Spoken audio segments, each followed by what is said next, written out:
অবশেষে Apple, Samsung এবং Google কোম্পানিকে টেক্কা দিয়ে বাজারে সর্বপ্রথম ড্রোনযুক্ত ক্যামেরা ফোন নিয়ে হাজির হচ্ছে চাইনিজ কোম্পানি ভিভো, যেটা নিয়ে মিডিয়ায় হইচই পড়ে গেছে। বিশ্লেষকরা এটা নিয়ে বলতেছে এই ফোনটা যদি বাজারে আসে তাহলে এটা হবে মোবাইল ইতিহাসের একটি যুগান্তকারী উদ্ভাবন। তো এই ফোনটার কনফিগারেশন হচ্ছে 12GB র্যাম, 256GB রোম এবং 512GB রোম, দুইটি ভেরিয়েন্টে বাজারে আসবে। তো এই ক্যামেরাযুক্ত ড্রোনটি কিন্তু মোবাইলের ভিতর থাকবে, অপশন অন করার সাথে সাথে সেটি বের হয়ে উড়ে যাবে।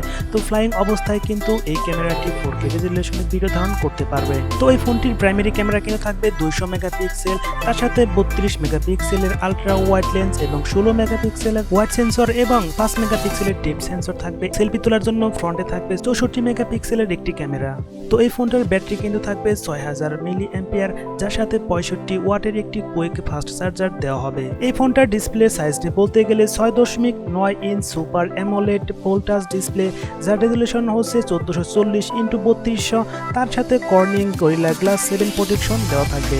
এই ফোনটার অপারেটিং সিস্টেম থাকবে অ্যান্ড্রয়েড 12, এর সাথে প্রসেসর হিসেবে থাকবে Qualcomm Snapdragon 898 5G octa-core 2.3 GHz। এই ফোনটার প্রাইস নিয়ে কোনো ধরনের নিউজ পাওয়া যায়নি, তবে ধারণা করা হচ্ছে লাখ টাকার আশেপাশেই হবে। তো সর্বশেষ এই ফোনটার রিলিজ ডেট নিয়ে বলতে গেলে একটা নিউজে ছিল আগস্ট মাসে রিলিজ হবে, কিন্তু আগস্ট মাস তো পার হয়ে গেছে, তো রিলিজ হয়নি। তো ভিভোর পক্ষ থেকেও কিন্তু কোনো ধরনের ডেট দেওয়া হয়নি। তো ধারণা করা হচ্ছে এই বছরের শেষের দিকে নভেম্বর কিংবা ডিসেম্বরের দিকে ফোনটা বাজারে আসতে পারে। তো তোমাদের কি মনে হয় এই ফোনটা লঞ্চ হওয়ার পর গুগল, অ্যাপল এবং স্যামসাংকে টেক্কা দিতে পারবে কিনা তোমরা কমেন্টে জানাও।